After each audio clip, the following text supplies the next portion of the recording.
साथियों, आप सभी का विजय के प्लेटफॉर्म पर स्वागत है। इस वीडियो में हम लोग एनसीईआरटी क्लास 7 की हिस्ट्री की पुस्तक है हमारे अतीत पार्ट 2 या आवर पास्ट 2। इस पुस्तक को हम लोग पढ़ रहे हैं। इस पुस्तक में टोटल 10 चैप्टर हैं। अभी तक हम लोग 6 चैप्टर कंप्लीट कर चुके हैं। आज की वीडियो में हम लोग 7वां चैप्टर, जिसका नाम है जनजातियाँ, खानाबदोश और एक जगह बसे हुए समुदाय, इस चैप्टर को हम लोग यहाँ पर पढ़ेंगे। तो चैप्टर को प्रारंभ करते हैं। अध्याय 2, 3 और 4 में आपने देखा कि किस प्रकार राज्यों का उत्थान और पतन हुआ। इस उठापटक के बीच ही कलाओं, दस्तकारियों और उत्पादक गतिविधियों की नई किस्म में शहरों और गांवों में फल फूल रही थी। एक लंबे अंतराल में कई महत्वपूर्ण राजनीतिक, सामाजिक और आर्थिक परिवर्तन हुए, लेकिन सामाजिक परिवर्तन जो है ये हर जगह एक समान नहीं थे, क्योंकि अलग अलग किस्म के समाज अलग अलग तरीकों से विकसित हुए। ऐसा क्यों और कैसे हुआ, यह समझना महत्वपूर्ण है।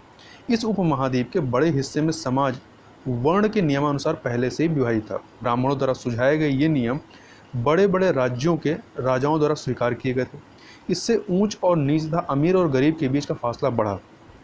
दिल्ली के सुल्तानों और मुगलों के काल में श्रेणीबद्ध समाज ज़्यादा जटिल हो गया। अब बात करते हैं बड़े शहरों से परे जनजाति समाज के बारे में। तो अलबत्ता दूसरे तरह के समाज भी उस समय मौजूद थे।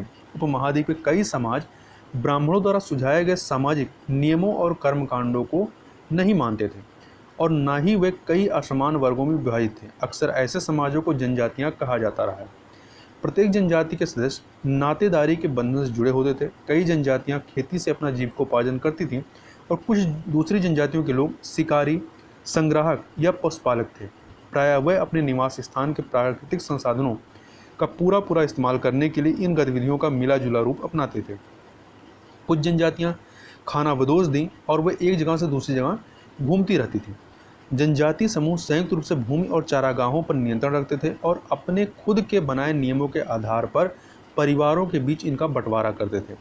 इस उपमहाद्वीप के विभिन्न हिस्सों में कई बड़ी जनजातियां फली फूली। सामान्यतः ये जंगलों, पहाड़ों, रेगिस्तानों और दूसरी दुर्गम जगहों पर निवास करती थीं। कभी कभी जाति विभाजन पर आधारित अधिक शक्तिशाली समाजों के साथ उनका टकराव होता था। कई मायनों में इन जनजातियों ने अपनी आज़ादी को बरकरार रखा और अपनी अलहदा संस्कृति को बचाया, लेकिन जाति आधारित और जनजातीय समाज दोनों अपनी विविध किस्म की ज़रूरतों के लिए एक दूसरे पर निर्भर भी रही हैं। टकराव और निर्भरता के इस संबंध ने दोनों तरह के समाजों को धीरे धीरे बदलने का काम भी किया है। अब बात होती है कि जनजातीय लोग कौन थे। तो समकालीन इतिहासकारों और मुसाफिरों ने जनजातियों के बारे में बहुत कम जानकारी दी है। कुछ अपवादों को छोड़ जनजातीय लोग भी लिखित दस्तावेज नहीं रखते थे, लेकिन समृद्ध रीति रिवाजों और वाचिक अर्थात मौखिक परंपराओं का वे संरक्षण करते थे। ये परंपराएं हर नई पीढ़ी को विरासत में मिलती थीं। आज के इतिहासकार जनजातियों का इतिहास लिखने के लिए इन वाचिक अर्थात जो मौखिक परंपराएं थीं उनका इस्तेमाल करने लगे हैं। जनजातीय लोग भारत के लगभग हर क्षेत्र में पाए जाते थे। किसी भी एक जनजाति का इलाका और प्रभाव समय के साथ साथ बदलता रहता था। कुछ शक्तिशाली जनजातियों का बड़े इलाकों पर नियंत्रण था। पंजाब में खोखर जनजाति 13वीं और 14वीं सदी के दौरान बहुत प्रभावशाली थी। यहाँ बाद में गख्खर लोग ज़्यादा महत्वपूर्ण हो गए। उनके मुखिया कमाल खान गख्खर को बादशाह अकबर ने मनसबदार बनाया था। मुल्तान और सिंध में मुगलों द्वारा अधीन कर लिए जाने से पहले लंगाह और अरुघन लोगों का प्रभुत्व जो है वो अत्यंत विस्तृत क्षेत्र पर था। उत्तर पश्चिम में एक और विशाल एवं शक्तिशाली जनजाति थी, जिसका नाम था बलोच जनजाति। कौन सी? बलोच जनजाति। तथा ये लोग अलग अलग मुखियों वाले कई छोटे छोटे कुलों में बटे हुए थे। पश्चिमी हिमालय में गड्डी गडेरियों की जनजाति रहती थी तथा उपमहाद्वीप के सुदूर उत्तर पूर्वी भाग पर भी नागा, अहोम और कई दूसरी जनजातियों का पूरी तरह से प्रभुत्व था। मौजूदा बिहार और झारखंड के कई इलाकों में 12वीं सदी तक चेर सरदार शाहियों का उदय हो चुका था। बादशाह अकबर के प्रसिद्ध सेनापति राजा मान सिंह ने 1591 में चेर लोगों पर हमला किया और उन्हें परास्त किया।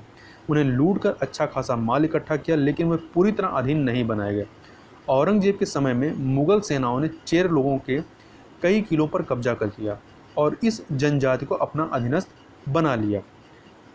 इस क्षेत्र में रहने वाली महत्वपूर्ण जनजातियों में मुंडा और संथाल थे। यद्यपि ये उड़ीसा और बंगाल में भी रहते थे। कर्नाटक और महाराष्ट्र की पहाड़ियाँ कोली, बेरा तथा कई दूसरी जनजातियों का निवास स्थान थी। कोली लोग गुजरात के कई इलाकों में भी रहते थे। कुछ और दक्षिण में कोरागा, बेतार, मारवाड़ और दूसरी जनजातियों की विशाल आबादी थी। भीलों की बड़ी जनजाति पश्चिम और मध्य भारत में फैली हुई थी तथा 16वीं सदी का अंत जो है आते आते उनमें से कई एक जगह बसे हुए खेतिहार और यहाँ तक कि जमींदार बन चुके थे।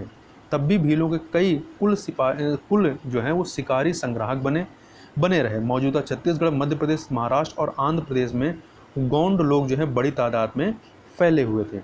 अब यहाँ पर थोड़ा सा एक मानचित्र देख लेते हैं। ये जो यहाँ पर मानचित्र दिखाया गया है, इस मानचित्र में प्रमुख भारतीय जनजातियों को दिखाया गया है। जैसे आप यहाँ पर देख सकते हैं, ये भील जनजाति ये आपका महाराष्ट्र में पाई जाती है, राजस्थान में पाई जाती है। कोली जनजाति ये आपका गुजरात और राजस्थान वाले इलाके में है। और इधर आप देखेंगे ये बलूच जनजाति जिसकी चर्चा हम लोगों ने की। यहाँ पे गक्खर जनजाति पंजाब वाले इलाके में आते हैं। पंजाब में ही खोखर थी, लंगा ये सब पाए जाते थे। इसके अलावा ये मध्य में आपका मध्य भारत में कह सकते हैं गोंड जनजाति जो कि आपका महाराष्ट्र में पाए जाते हैं। छत्तीसगढ़ हो गया, आपका मध्य प्रदेश हो गया, आंध्र प्रदेश यहाँ पर पाए जाते हैं। ये आपका इधर आपका खासी है, अहोम है। तो अहोम ये नॉर्थ ईस्ट में आपके असम वाले इलाके में पाए जाते हैं। असम है, अरुणाचल प्रदेश है यहाँ पर। और ये गारो खासी जयंतिया ये मेघालय साइड में पाए जाते हैं। और ये चेर जिसकी चर्चा हम लोगों ने की थी। और इसके अलावा आप नीचे जाएंगे तो यहाँ पर आप कोलियों के बारे में हमने बात की। और इधर आपका बेतर है, मारवाड़ है, ये आपका दक्षिण साइड में है। और खोंड जनजाति जो कि आपकी कहाँ पर पाई जाती है, ये उड़ीसा साइड में। और चेर की जहाँ की बात की, जहाँ पे अकबर के सेनापति मान सिंह ने इन पर अटैक किया था और इनके कई किलों को ध्वस्त किया था। अब आगे चलते हैं।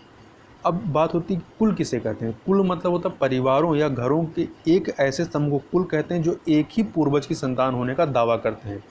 जनजातीय संगठन जो है प्रायः नातेदारी या कुल संबंधी निष्ठा पर ही आधारित होते हैं। अब आगे हम लोग देख लेते हैं। यहाँ पर जो चित्र दिखाया गया है, इस चित्र में रात में भील लोग हिरण का शिकार कर रहे हैं, ऐसा इस चित्र में दिखाया गया है। और ये जो चित्र है यहाँ पर, ये जो दूसरा चित्र है, ये इसमें क्या है, इसमें घुमंतू व्यापारियों की श्रृंखला भारत को बाहरी दुनिया से जोड़ती थी। यहाँ मेवा इकट्ठा करके ऊँटों पर लादा जा रहा है और मध्य एशिया के व्यापारी ऐसी वस्तुएं भारत लाते थे और बंजारे एवं अन्य व्यापारी उन्हें स्थानीय बाजारों तक पहुंचाते थे, ऐसा इस चित्र में दिखाया गया है। अब हम लोग बात कर लेते हैं खाना बदोशों और घुमंतू लोग कैसे रहते थे उनके बारे में। तो खाना बदोश चरवाहे अपने जानवरों के साथ दूर दूर तक घूमते थे। उनका जीवन दूध और अन्य पशुचारी उत्पादों पर निर्भर था। वह खेतिहर गृहस्थों से अनाज, कपड़े, बर्तन और ऐसी ही चीज़ों के लिए ऊन, घी इत्यादि का विनिमय भी करते थे। मतलब ये उनको ऊन, घी इत्यादि देते थे और उनसे जो घरेलू वस्तु थी वो इनसे प्राप्त करते थे। कुछ खाना बदोश अपने जानवरों पर सामानों की ढुलाई का भी काम भी करते थे। एक जगह से दूसरी जगह आते जाते हुए सामानों की खरीद फरोख्त भी करते थे। बंजारा लोग सबसे महत्वपूर्ण व्यापारी खाना बदोश थे। उनका कारवां टांडा कहलाता था। उनके कारवां क्या कहते थे, टांडा कहलाता था। सुल्तान अलाउद्दीन खिलजी बंजारों का ही इस्तेमाल नगर के बाजारों तक अनाज की ढुलाई के लिए करते थे। बादशाह जहांगीर ने अपने संस्मरणों में लिखा है कि बंजारे विभिन्न इलाकों से अपने बैलों पर अनाज ले जाकर शहरों में बेचते थे। सैन्य अभियानों के दौरान वे मुगल सेना के लिए खाद्यान्नों की ढुलाई का काम भी करते थे। किसी एक विशाल सेना के लिए 1000 बैल जो है वो अनाज ढोते होंगे। इसके अलावा कई पशुचारी जनजातियां मवेशी और घोड़ों जैसे जानवरों को पालने, पोसने और संपन्न लोगों के हाथ उन्हें बेचने का काम करती थी। छोटे मोटे फेरी वालों की विभिन्न जातियां भी एक गांव से दूसरे गांव भ्रमण करती थीं। ये लोग रस्सी, सरकंडे की चीज़ें, फूस की चटाई और मोटे बोरे जैसे माल बनाते थे और बेचते थे। कभी कभी भिक्षुक लोग भी घुमंतू सौदागरों का काम करते थे। नर्तकों, गायकों और अन्य तमाशबीनों की भी जातियाँ थी जो विभिन्न नगरों और गाँव में कमाई के लिए अपनी कला का प्रदर्शन करते थे। यहाँ पर एक चित्र दिखाया गया जो कांस मगरमच्छ की बनाई गई कुटिया है। ये कोंड जनजाति उड़ीसा के द्वारा इसको निर्मित किया जाता था। यहाँ पर आगे थोड़ा सा अन्य चीज़ों को देखें तो यहाँ पर खाना बदोश और भ्रमणशील समूह की बात करें तो खाना बदोश घुमंतू लोग होते हैं। उनमें से कई पशुचारी होते हैं जो अपनी रेवण और पशु वृंद के साथ एक चारागाह से दूसरे चारागाह घूमते रहते हैं। इसी तरह दस्तकार, फेरी वाले और नृतक, गायक एवं अन्य तमाशबीन भ्रमणशील समूह अपना काम धंधा करते करते एक जगह से दूसरी जगह को यात्रा पर रहते हैं। खानाबदोश और भ्रमणशील समूह दोनों अक्सर उस जगह लौट कर आते हैं जहां उन्होंने पिछले साल दौरा किया था। अब थोड़ी चर्चा यहाँ पर हम लोग बंजारे के बारे में कर लेते हैं। तो 17वीं सदी के आरंभ में भारत आने वाले एक अंग्रेज व्यापारी जिनका नाम था पीटर मंडी, क्या नाम था, पीटर मंडी ने बंजारों का वर्णन किया है। क्या वर्णन किया है? सुबह हमारी मुलाकात बंजारों की एक टांडा, टांडा क्या होता था, इनका जो काफिला होता था उसे टांडा कहते हैं, तो टांडा से हुई जिसमें 14,000 बैल थे, सारे पशु गेहूँ और चावल जैसे अनाजों से लदे हुए थे। ये बंजारे लोग अपनी पूरी घर गृहस्थी, बीबी और बच्चे अपने साथ लेकर चलते हैं। एक टांडा में कई परिवार होते हैं। उनका जीने का तरीका उन भारवाहकों से मिलता जुलता है जो लगातार एक जगह से दूसरी जगह जाते रहते हैं।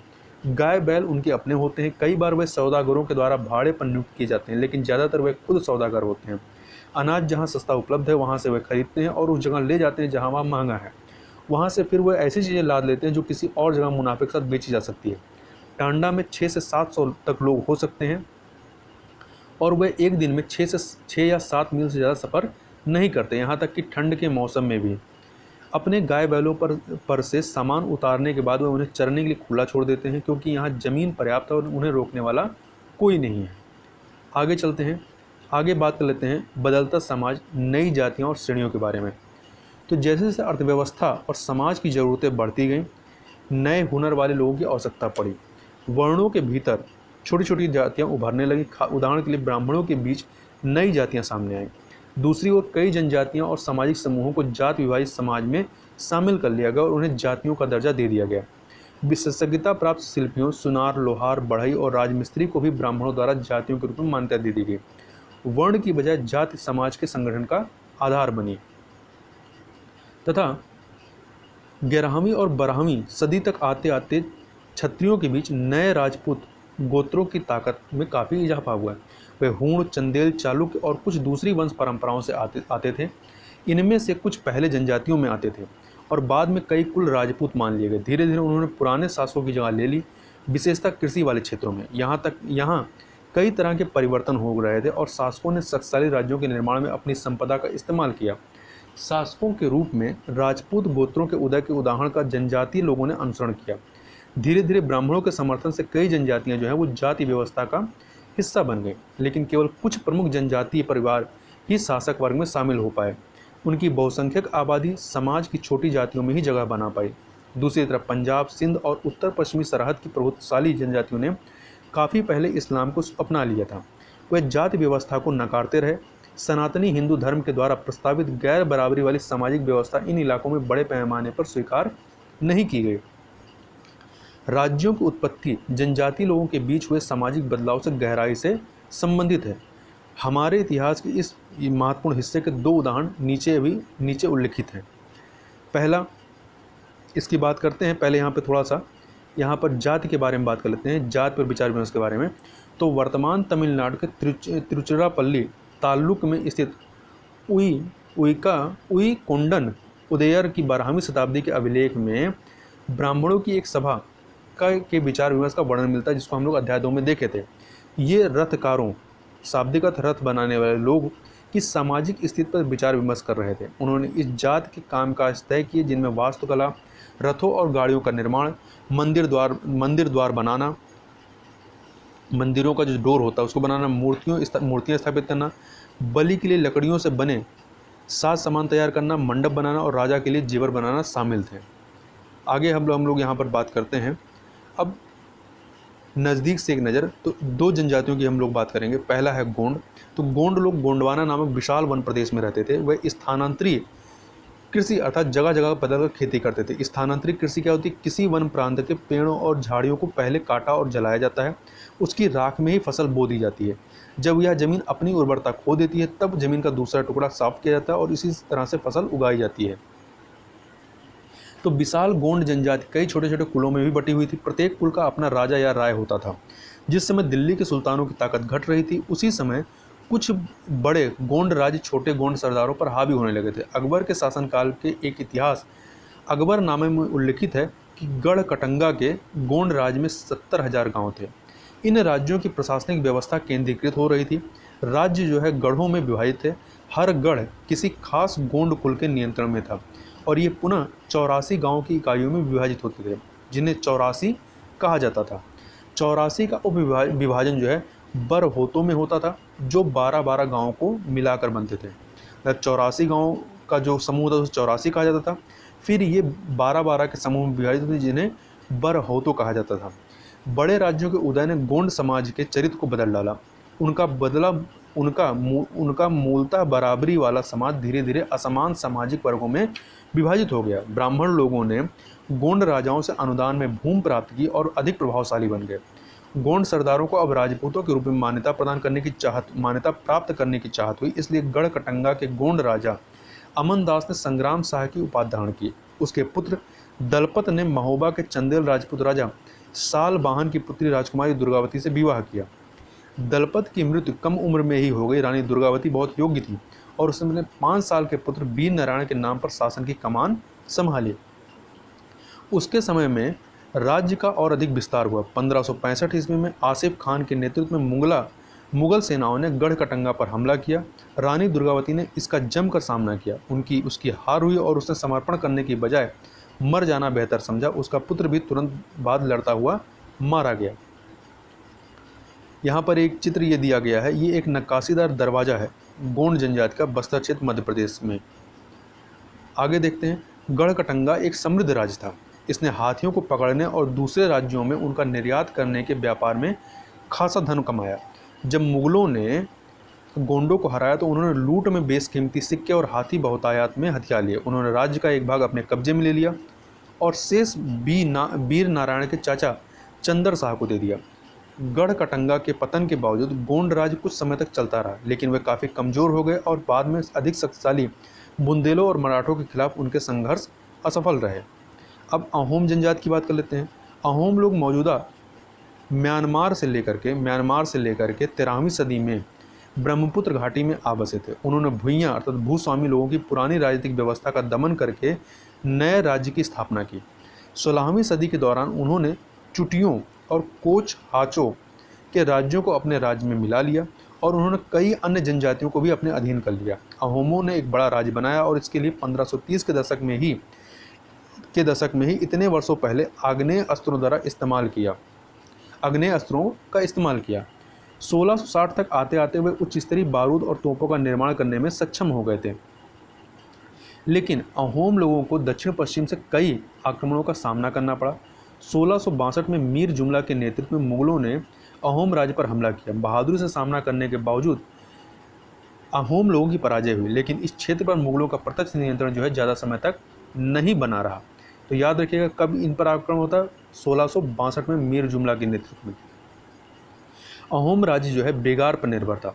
राज्य के लिए जिन लोगों से जबरन काम लिया जाता था वे पाइक कहलाते थे। क्या कहलाते थे? पाइक कहलाते थे। अहोम राज्य में एक जनगणना की गई थी।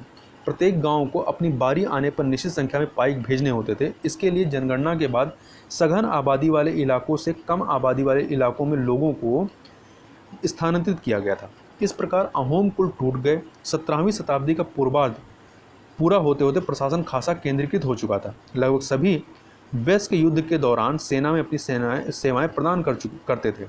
दूसरे समय में वे बांध, सिंचाई व्यवस्था इत्यादि के निर्माण या अन्य सार्वजनिक कार्यों में जुटे रहते थे। अहोम लोग चावल की खेती के नए तरीके भी अमल में लाए। अहोम समाज जो है कुलों में विभाजित था, जिन्हें खेल कहा जाता था। इनके कुलों को क्या कहा जाता था? खेल कहा जाता था। वहाँ दस्तकारों की बहुत कम जातियाँ थीं, इसलिए अहोम क्षेत्र में दस्तकार निकटवर्ती क्षेत्रों से आए थे। एक खेल के नियंत्रण में प्रायः कई गाँव होते थे। किसान को अपने ग्राम समुदाय के द्वारा जमीन दी जाती थी तथा समुदाय की सहमति के बगैर राजा तक इसे वापस नहीं ले सकता था। शुरुआत में अहोम लोग अपने जनजातीय देवताओं की उपासना करते थे, लेकिन 17वीं सदी पूर्वार्ध में ब्राह्मणों के प्रभाव में बढ़ोतरी हुई। मंदिरों और ब्राह्मणों को राजा के द्वारा भूमि अनुदान में दी गई। शिव सिंह 1714 से लेकर 44 के काल में हिंदू धर्म वहाँ का प्रधान धर्म बन गया था, लेकिन अहोम राजाओं ने हिंदू धर्म को अपनाने के बाद अपनी पारंपरिक आस्थाओं को पूरी तरह से नहीं छोड़ा था। अहोम समाज एक अत्यंत परिष्कृत समाज था। कवियों और विद्वानों को अनुदान में जमीनें दी जाती थी तथा नाट्य कर्म को प्रोत्साहन दिया जाता था। संस्कृत की महत्वपूर्ण कृतियों का स्थानीय भाषा में अनुवाद किया गया। बुरुंजी नामक ऐतिहासिक कृतियों को पहले अहोम भाषा में और फिर असमिया में लिखा गया। निष्कर्ष अगर देखें तो जिस युग की हम चर्चा करते आए हैं उस युग के दौरान उपमहाद्वीप में काफ़ी सामाजिक परिवर्तन हुआ। वर्ण आधारित समाज और जनजातीय लोग एक दूसरे के साथ लगातार संपर्क में आते रहे। इस आदान प्रदान ने दोनों तरह के समाजों में अनुकूलन और बदलाव की प्रक्रिया चलाई। बहुत सी विभिन्न प्रकार की जनजातियां थीं और उन्होंने विभिन्न प्रकार की जीविकाएं अपनाई। कालांतर में उनमें से कई जाति आधारित समाज में शामिल हो गई, लेकिन कईयों ने जाति व्यवस्था और सनातनी हिंदू धर्म दोनों को ही नकारा दिया। कुछ जनजातियों ने सुसंगठित प्रशासनिक व्यवस्था वाले विस्तृत राज्यों की स्थापना की। इस तरह वह राजनीतिक रूप से ताकतवर हो गए। इसने उन्हें बेहतर और अधिक जटिल राज्यों और साम्राज्यों के साथ संघर्ष की स्थिति में ला खड़ा किया। अब कुछ एक्स्ट्रा पॉइंट देखें तो यहाँ पर मंगोल के बारे में चर्चा थोड़ी सी करते हैं। तो अपने एटलस में मंगोलिया ढूंढिए, तो मंगोलिया आप देखेंगे मैप में ये चीन के ऊपर है, मतलब चीन से इसकी बॉर्डर टच होती है और रसिया से भी टच होती है। इतिहास में सबसे प्रसिद्ध पशुचारी और शिकारी संग्राहक जनजाति मंगोलों की थी। वह मध्य एशिया के घास के मैदानों, जिनको स्टेपी के घास के मैदान कहते हैं, और थोड़ा उत्तर की ओर से वन प्रांतों में बसे हुए थे। 1206 में चंगेज खान ने मंगोल और तुर्की जनजातियों में एकता पैदा करके उन्हें एक शक्तिशाली सैन्य बल में बदल डाला। अपनी मृत्यु के समय जब 1227 में मरता है, वह एक सुविस्तृत प्रदेश का शासक था। उसके उत्तराधिकारियों ने एक विशाल साम्राज्य खड़ा किया। अलग अलग समय में इसके अंतर्गत रूस, पूर्वी यूरोप और चीन तथा मध्य पूर्व का खासा बड़ा हिस्सा शामिल था। मंगोलों के पास सुसंगठित सैन्य एवं प्रशासनिक व्यवस्थाएं थीं। ये विभिन्न जाति और धार्मिक समूहों के समर्थन पर आधारित थीं। तो इस प्रकार से यह 7वां चैप्टर यहाँ पर कंप्लीट होता है। तो इस वीडियो में बस इतना ही।